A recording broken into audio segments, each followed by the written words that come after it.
The left will never stop their agenda to take over America. You are their enemy, and they will not negotiate. Prepare yourselves. Welcome to the Blue Shark Show with your host, Mike Lang.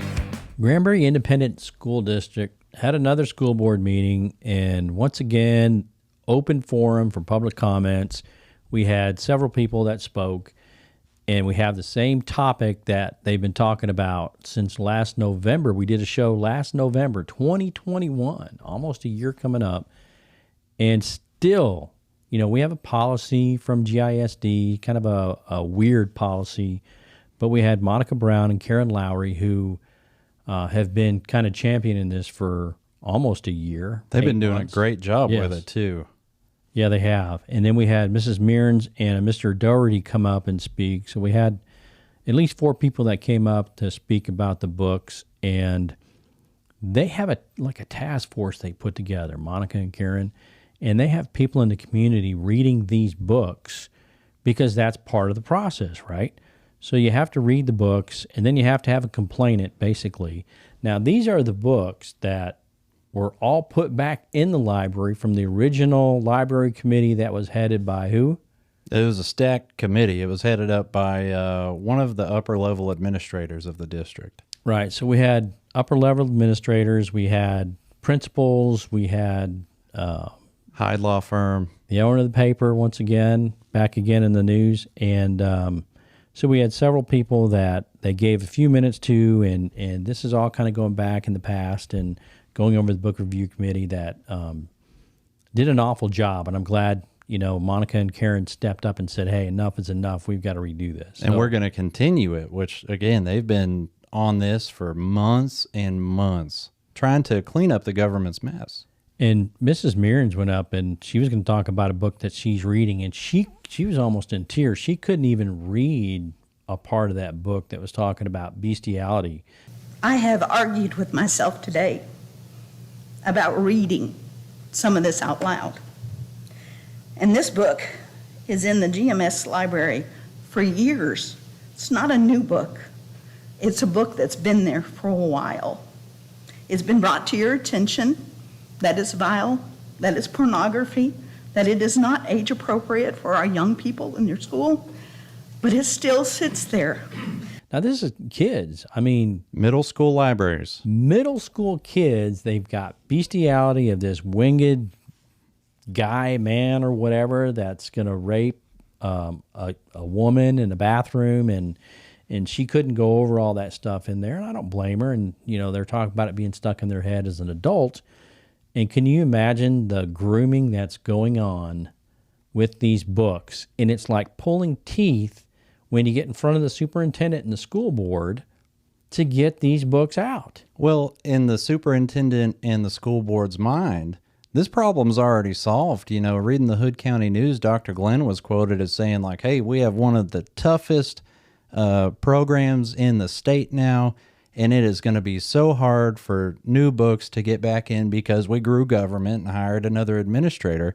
But what he fails to address is the dozens and dozens of books that have stayed in their libraries that are sexually explicit, morally degenerate, and pornographic in nature. And they don't want to hear it. Well, those are the same books that they did the review on that got shoved right back in, and now it's summertime, right? Oh, yeah. So they've done this for, 8 months, 9 months, and school's going to start again. And so you think those books will still be there? Yeah. With history as an indicator, those books still will be there. You know, just looking at Dr. Glenn's attitude and the attitude of the majority of members on the school board, they just want these people who have genuine concern for what we are putting into the minds of the children in our public school libraries. They just want everybody to shut up. Of course they do. You know, and I saw so much misdirection and straw man arguments and all types of diversionary tactics trying to take attention off the fact that even though the district says that the problem's over, the problem is not over. It hasn't been solved, and the district right now is just proven to be, feckless. They are feckless and ineffective right now. And the formal complaint system is kind of It's what they have to deal with, Monica and Karen and the rest of the group. And it's, if kids check out a book and bring it home, then the parents can complain. Then they complain to the school, and the school takes the book and they read the book. There's no time frame given, so it could be a month, 2 months, 3 months, 4 months. And then 10 days supposedly after they read the book, so how do you know how long it takes to read the book? Then they give them an answer. So, you've got to have the complaint. And then even Dr. Glenn said, look, your kids, as a parent, you can opt your kids out of certain books. Well, really, this is the whole point of the book committee. How in the heck is a parent going to know unless their kid brings home a book? So that's what this group is doing, Monica and Karen's group. And they're trying to get this formal complaint system done with all these books before the kids check them out. If you like the show, you like what we are doing, please go to thebluesharkshow.com and sign up for our member-only access at $4 a month. I love that they are doing that and they're trying to work within the system. But really the solution to this problem is getting new people on that school board. If we had a school board or a trustee or two, or maybe three, get on this November that have the courage to take this head on, this problem can be over and done with, and we can put it behind us and we can move on knowing that there's not more pornographic bestiality junk in our public school libraries for little kids to find. And I want every school board member to read these excerpts of what Monica has handed out, and I don't think they are reading them. I think they're putting them aside and blowing them off. And this is an administration problem, and it's from the superintendent down to through his administrators, and it's because that board is not backing him up. As an administration, they could take care of this problem today. They could go in and take care of it today if they had the backing of that board. But they do not have the backing of that board, and that is why they're not doing it administratively. They can take all these things with or without the process. If you're handed, this demonic stuff, this pornographic stuff, rape scenes, and pornography, and you as a superintendent or administration say, go through the process, we're going to do this, we're going to do that, and we're going to wait months, are they not perpetuating pornography to minors? They are, and that's what one of the speakers brought up. They said, you guys are trafficking this material to minors. It's been brought to your attention. You can't say you're ignorant of it anymore. It's been brought to your attention. You've done nothing about it, and it continues to be present in your libraries. And this is even after the TEA basically came out and said, you school boards can do whatever the heck y'all want to do. They always like to shift blame and say, oh, the state has our hands tied, or the association says whatever, or the attorneys say whatever. They're running out of people to blame. The only ones they can really blame are themselves. Well, I think one of the speakers, Mr. Doherty, said, you guys are more worried about the ACLU than you are the community. And he hit the nail on the head. I think they are so attorney shy from the ACLU that they don't know what to do. And it backs up to one of the last videos we did about, I always hear, they say a prayer beforehand, and I talk to some of the trustees, and they're there for the kids. That's great. We may disagree on certain things. We may disagree on the budget. If you tell me you're there for the kids, you care about the kids, then stand the heck up, and you know who I'm talking about. Stand up and put an end to this porn in the libraries. That would take a degree of courage that almost every single one of the school board members have demonstrated over time that they do not possess. And it's sad, but it's... This goes past, a Republican, a Democrat, an independent. This goes past those lines. This is something that is pornographic. It's going to kids, middle school kids, and even grades lower, and certain stuff in high school that shouldn't be there. And is this really what is in the curriculum for Granbury ISD? It goes past that. It goes past all this political stuff and gets into the realm of pornography. And if you stand for pornography, you are so far gone on that school board that you need to be replaced. Yeah, supplying that stuff to kids, there is absolutely no excuse for it. And I get what they're trying to say. They say, well, it's not exactly pornography because it's all written. You can have a pornographic material that is only words without pictures or videos. They have so many different cop-outs. And then the other thing that they do that this really kind of irks me when I see this happen, and it's often with the upper level administration. And at that meeting the other day, I saw exactly where it came from. Monica Brown got up there and was talking, and Dr. Glenn, in blatant violation of Texas Open Meetings Act, he's not supposed to say anything during open comments, but he wanted to get up there and have a back and forth exchange with her. And he says, hey, how many kids do you have in this district? And I get so sick and tired of the upper level administrators and even some on the school board that say, well, her opinion doesn't count. She doesn't have any kids in this district. And it's like, no, everybody that lives in Hood County is a stakeholder of their local ISD. Most of us are in GISD. Every single one of us is a stakeholder. You're either a taxpayer, you're paying rent, and your landlord is paying the taxes on it. And then we all have to live with the products of public education. And, there's a lot of prominent people in this community that, don't have their kids in public schools. There's elected officials that don't have their kids in public schools. And this elitism and this trying to disqualify somebody in what they're saying when they're bringing a legitimate concern, it makes me sick. And honestly, I'm ashamed of Dr. Glenn, and he owes Miss Monica Brown an apology. He does for saying that the way he did. And he knows Monica enough that, he knows that her kids aren't in GISD public school system. First, I was just going to say, as it relates to the process taking longer, I am not prepared to go out and buy more copies of these books so the committee can read them quicker. Two, I would say that we have a lot of great employees in GISD. I agree. And I know that in your experience, you did not have a good experience with it the first time. Not at all. This is not funny. And I'm not laughing. Good. And three, we do empower parents. How many kids do you have in GISD? I don't have any right now. Okay, but I have the right to put them in GISD, and it's important to me what you're doing. Absolutely. It actually affects my future and the future of my family. And I'm also a taxpayer. You are. I am too. And I think you already know how many kids I have in the system, so ask me a question that you don't know, and I'll answer it.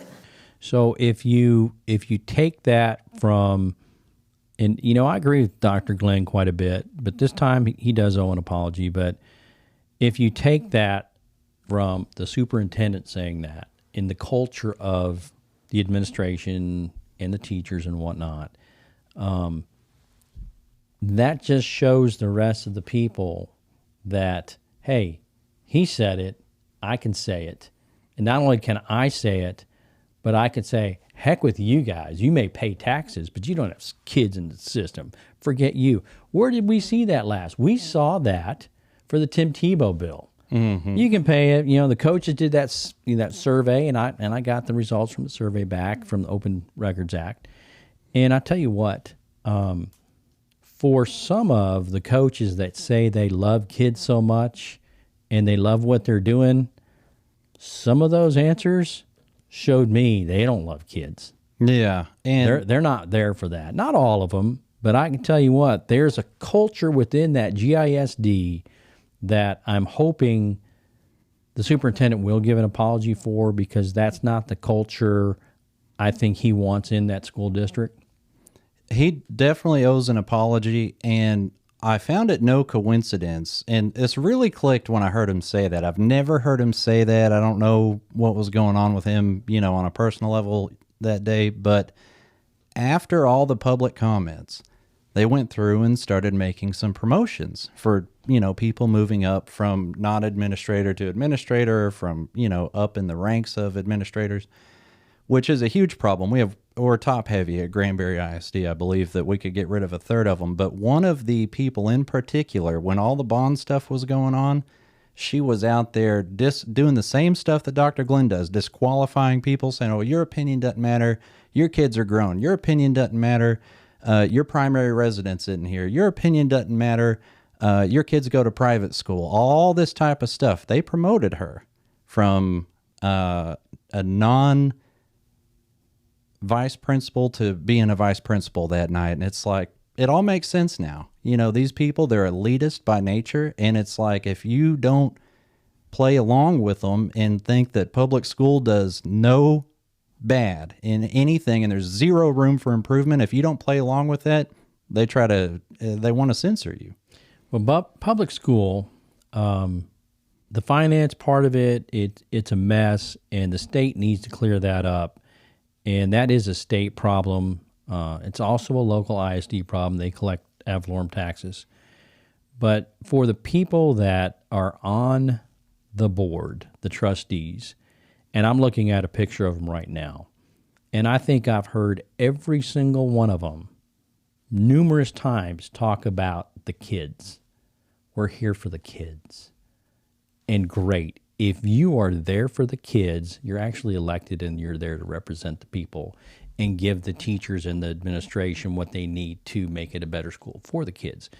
But if you're there for the kids and that's all you say you're there for, then you would think that these books with pornography in them would be the number one thing. And you would say, moving forward, we're going to have a policy of this. But for the books that are in here, we're taking these out. If you read something up here at the podium or you find something, because we're looking too, are they looking? They're not looking. They're not looking for anything. They're going to wait for Monica and Karen to do their job for them. But Mike, they hired a new administrator who, by the way, is a spouse of a very high-ranking other school administrator here. Well, that tends to happen in the ISD network. You know, but their excuse was that, hey, we hired a new person, so y'all have nothing to worry about. We're growing government. We're going to raise your taxes. We're going to grow our own budget, and we're going to give ourselves raises and all kinds of stuff. While you guys are all suffering through this recession that, you know, we're in or either approaching. And it's like they are just so out of touch with the people here in Hood County. And I'm going to go off on a tangent real quick. Is that going to go towards the budget? Kind of. It's going to go towards the bond. Okay. They got blown out of the water. 80-20 when you take the aggregate. You got 78 and 82 with a little change on each one. You average it out. 80-20. This community rejected that bond. And that's not a coincidence. This board has proven that they are out of touch time and time again. And the only times that they have addressed anything, and I would challenge any member on the school board to refute me on this, the only time that they have made any positive progress is when the grassroots conservatives around here have guilted, shamed into doing it. That's the only time that they've done the right thing. Imagine that, accountability. Yeah. Yeah. There's a way that we can have a school board that we don't have to shine such a light on. If they would just do the right thing by what their constituents want, we could avoid so many of these problems. This book issue would have been over last year. Yes, it could have been over in January. Our bond could have been reworked. All this stuff, but Where is that bond? We should be seeing it come November with specific items for specific schools, specific buildings. Where is that bond? You know, I'm glad you asked, Mike, and I think it's no coincidence that last bond election was announced in November, and then it was on the ballot in May. And they were able to do everything they needed to do then. Now they're saying, well, we didn't have time to put it on the ballot in this November, when in reality, they didn't want it on the ballot this November because they know the Republican Party and the Republican voters are going to be out in full force, and they know that they can't squeeze a $500 million or $750 million BS bond through with that many voters. And we've gone over the bond issue before and the lack of communication and the lack of, this is what we're going to do, period. We're going to build this, we're going to build this, we're going to build this because we need it. But it's just kind of ironic to me that you need it so bad, and now we're going to wait past November. We'll probably wait past next year. What I predict they'll do, and I hope that they prove me wrong. Of course, it'll be kind of hard because at this point, even if they wanted to, I don't know that they could get it on in November. What I'm afraid that they're going to do is let these portable buildings stack up outside of all the schools, and they're going to let it be such a spectacle and they're going to let these kids suffer so much because of their own stubbornness that they're going to wait until we are past a breaking point and we have people taking classes out in the field before they'll take anything back to the voters. And when they do, it's going to be for more than they got rejected for last time. But I've been assured by everybody up there that they love kids and their priority is the kids. So I really can't see them doing that and stuffing them in portables like that. You know, maybe they're already doing it. Maybe they take back the administration building and put them in portables. You know, that would be the honorable thing to do because they've been tasked with keeping this district running efficiently. And they have said time and time again that kids don't learn quite as good in portables. I was taught Spanish in a portable, and it turned out okay.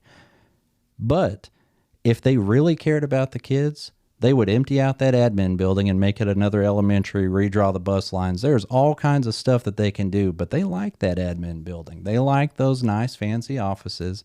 They like having stuff done to the nines, and they like redoing every elementary school for purposes of equity, straight from School Board President Barbara Townsend. Yeah, you know, equity stuff. It's this whole school board, frankly, right now needs to be rebuilt. If it were a motor, I'd say get it in the machine shop and rebuild it.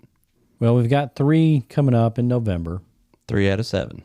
And that would be a good time if somebody wanted to run and clear some things up with these books. And they say they have a process in place, but some of the books that I've seen in the excerpts, they need to be pulled today or past pulled. And they were pulled and put back in. So the people on your committees, in my opinion, did a terrible job, and they shouldn't be on another committee at all. Yeah, and, you know, that's one of the things I did get up and say a few words the other night. And one of the things I suggested is they don't need to have yes men, a.k.a. district employees, on those committees because everyone knows the culture up there. All the teachers know it because it's very apparent. And they're scared to do the right thing for fear of retaliation. So even if you get some good ones on that committee, they're going to be a little gun shy because they know it's stacked. And they know that if they start making a stink about it, they are putting their livelihood in jeopardy. And that's the sad truth of it. But, you know, we do not need district employees on those committees. We need community members on those committees. That would be in my better. opinion. That'd be better. And you talked about the budget a little bit before, and they had a meeting prior to about the budget. Now, they don't have the numbers in from the Hood County Appraisal District yet, so, you know, we're going to be dealing with a few numbers here and there, but you did speak a little bit on that. I would suggest that the average homeowner's tax bill this year from Granbury ISD not increase $1. Yeah, you know, families right now are having a hard time. We have Joe Biden in office. We have Democrats running Congress. We have a federal government that is just out the wazoo with spending. We have, honestly, a monetary system that needs to be reworked. You know, the Federal Reserve and the banking cartels. And they can't do anything about that. But what they can do is take into account that your average family here in Granbury ISD is having to make some tough choices right now. Groceries are not getting cheaper. Electric, Everything, water, gas. yep. The cost of living is going through the roof right now. And if they really were the fiscal conservatives that almost everybody up there proclaimed to be when they were running, they would take this into account, do some honest self-evaluation and say, where can we cut the budget? I haven't heard anybody talk about cutting anything. And, you know, they don't even necessarily have to cut the budget. If they would just take, let's say, your average homeowner's property tax bill this year, just the school board, the school district's line, let's say that was $2,500. We've had growth. And yes, we have had inflation, so it probably wouldn't outpace inflation. But I would like to see next year's bills that they're getting ready to start formulating now as we get into the budgetary cycle. I would like to see whatever their line item for GISD was this year, next year, it stays the same or it goes down. And that would require some tough choices. And that would require a administration determined to do that. But to all of them that say, oh, there's no way that's impossible, that's what losers say. Losers say you can't do it. Winners get in there and they find a way to do it. And we need the new growth numbers, because that's going to say a lot about what's going on in Granbury, the new growth, that they don't really add that on. So that we have to remember what the new growth is going to be, and they can use that new growth numbers to put in for some of that stuff.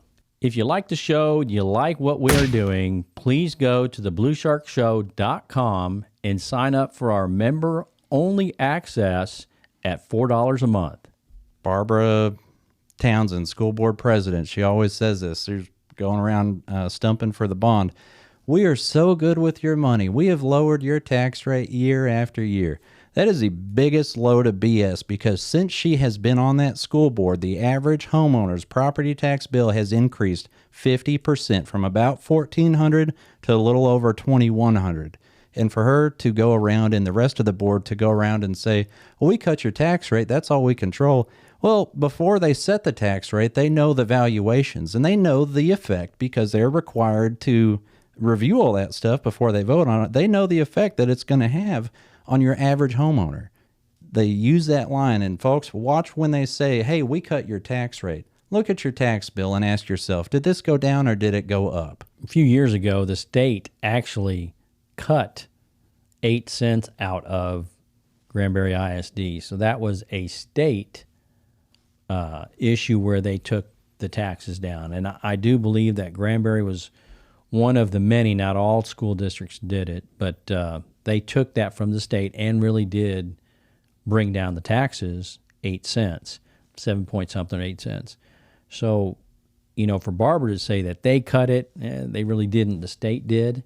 But I'm sure there's places where they can cut and cut on their own. And, you know, I said all that to say that at the end of the day, family household budgets are not measured in tax rates. They're measured in cold, hard cash. How many dollars do I have to give the government this month, or this year, rather? How many dollars do I have to? And when you hear them talk about the tax rates, it's, for all intents and purposes, smoke and mirrors, unless they lower that tax rate below that threshold where it actually offsets the increased appraisals. I get it. They're not the appraisal district, but they know what the appraisal district has planned before they set that rate. And the appraisal district, once again, they don't set the tax rate.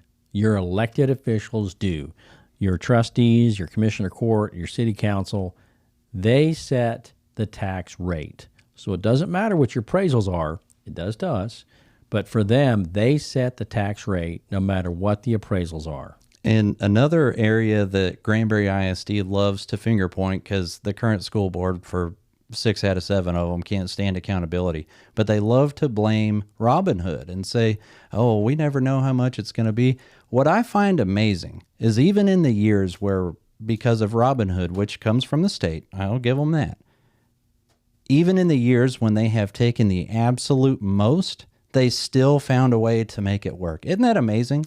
Yeah. How they can still make it work when the state takes $9.5 million on a year when the state, compared to a year when the state only takes $500,000. Amazing. It is. And that's one of the questions that needs to be answered. And it has to do with average daily attendance, ADA, and things like that. But when you're a supposed rich school district that has to pay into recapture, thank you, Ann Richards and John Cornyn for, Robin Hood. But when you're somebody like GISD, and you go from some years paying $10 million back to recapture the state to other years paying the $1, $2, $3 million, where does that $7 million go that year? Where does the $6 million go the next year? Where does that money go? I'll tell you one place it doesn't go is to the traffic safety loops that were part of that proposed bond package. They went ahead and bought that 100 acres worth of land, which was originally going to be a part of the bond. They went ahead and jumped the gun and bought that for about $3 million, from what I've gathered.